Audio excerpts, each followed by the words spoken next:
Hi, welcome back to Cheyenne, Wyoming Urban Gardener. This is Debbie, Garden Zone 5A5B. But we're going to be inside today because we're going to be planting indoor tomatoes. We're getting our indoor garden, if you want to say it, started. We actually grow a few things during the wintertime here.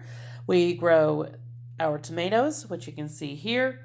We've got 6 tomato plants that I started from seed about 2 weeks ago, and they came up within a few days, and they've been in this container now for about 2 weeks. We're going to get those separated out, and we're going to put them into these 6 containers. We have 6 plants, so 6 containers. We had a couple of little additional plants come up, but I think are pansies or petunias. So we will get those transplanted as well, but we will put those outside. They just happened to come up because we reused some soil from some previous containers. So anyway, we have our soil already. This soil was actually really, really dry.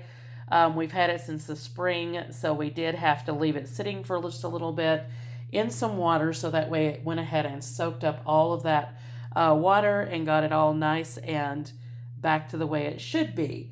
And you can use a little spade if you have one. These are cute little tools that you can get at any of your Walmarts or Menards or things like that. These are just little spades, and they have little rakes and things like that that you can use for indoor plants. You can see how small they are, but they work great for these little tiny containers like this because this is an indoor variety of tomato. So it doesn't get very big. It only gets about 12 inches tall, but it produces loads and loads of cherry tomatoes. Now, it is a determinate variety, so that only has so many tomatoes and then it is finished. Let me show you what the tomato plant ends up looking like. Here we have one in my windowsill that I've been growing now through the spring and the summer. And this one, it has actually done something that they don't normally do, which is it produced a sucker right here, and it's actually growing more tomatoes, as you can see right here, than what it was supposed to. This is a determinate variety, but that does not mean that it will not sucker and that it will not produce more tomatoes than it should. And that's what happened here. So we got a little sucker on there, and then we've got some extra tomatoes, so bonus tomatoes. And this part of the plant had actually been dying back quite a bit, but as you can see, the stem is still very lush, and that little offshoot is just continuing to grow amazingly. Now the tomato, this one in particular, is just about ripe. It is yellow right now, but they will actually turn orange when they are ready. And we've got a couple of others that are getting ready to turn on here. They are a cherry tomato variety. I'm not sure that you can get a full-size variety of tomato that'll grow indoors. I have not tried that. This is a windowsill variety. It's called Orange Hat Tomato, and you can order them. I got them, the seeds, off of Etsy. And then I have just basically collect the seeds from the tomato plants since. And that is the tomato plants that you just saw that I started was from the seed that I had saved from this plant. So there you have those tomatoes. And I'm going to grow these all spring, summer, winter. We're just going to keep them going all year round. So right now we have 9 of those tomato plants. I've already started 3 sooner. And I started those about 4 weeks ago now. So they're about a month old. And you can see they're already starting to look like adult plants. And as you can see, you don't need very large containers for these. One of them has a larger container simply because there was a plant in there that I transplanted out. And that container was available with soil, so I just went ahead and stuck one of the plants in there. Now that one's a little behind the others because this one was had a rough start. It actually had a little bit of a seed hole attached to it, which is what happened with one of ours today. So I'll show you that in just a moment. But you can see the other plants are absolutely gorgeous, and they will be producing tomatoes probably in the next month or so. They are a slower variety of growing tomatoes, but they are perfect for windowsills.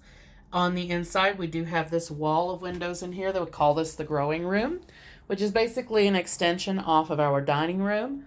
So you can see we have these windows basically from nearly to the floor to the ceiling. So that makes it a perfect growing area for those particular tomatoes.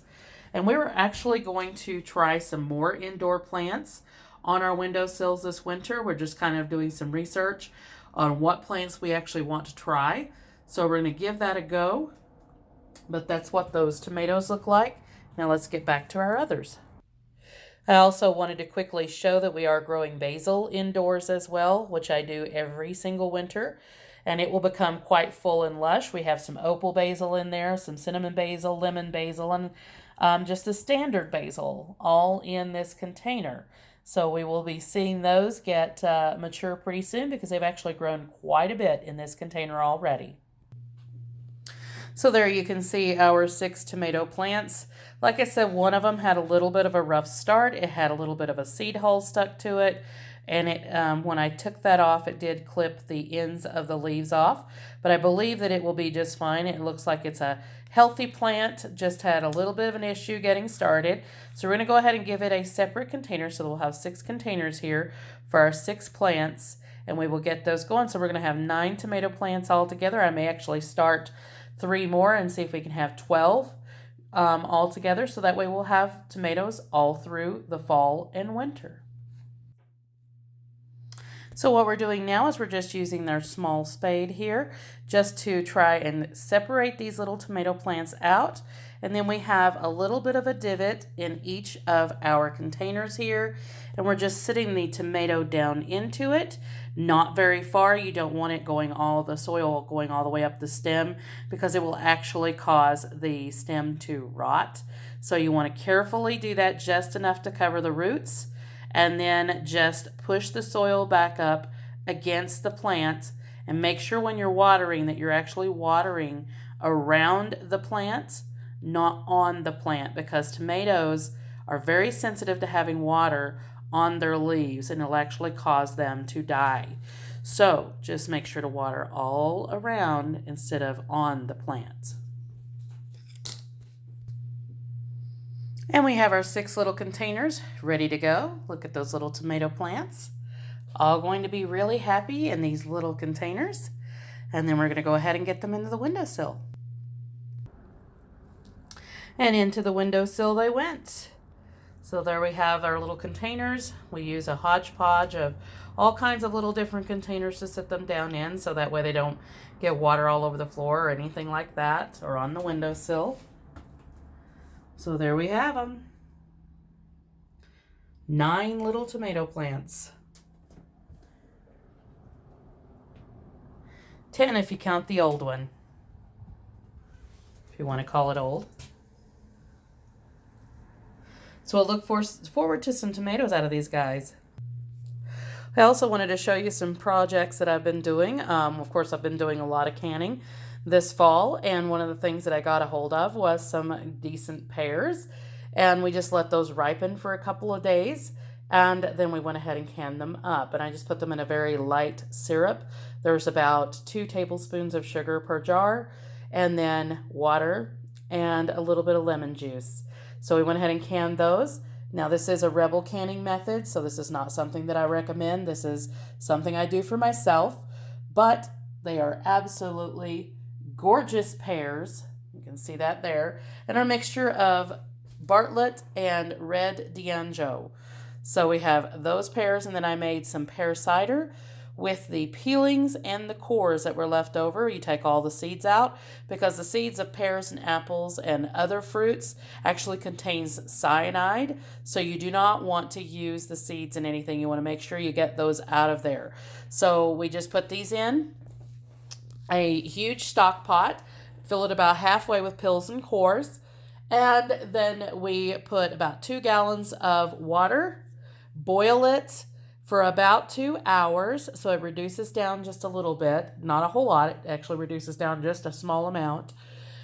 And then you add about a half a cup of lemon juice, a cup and a half of sugar, and some mulling spices, whatever mulling spices that you want to use. I use cinnamon, ginger, nutmeg, allspice, and a little bit of pepper, and some cloves.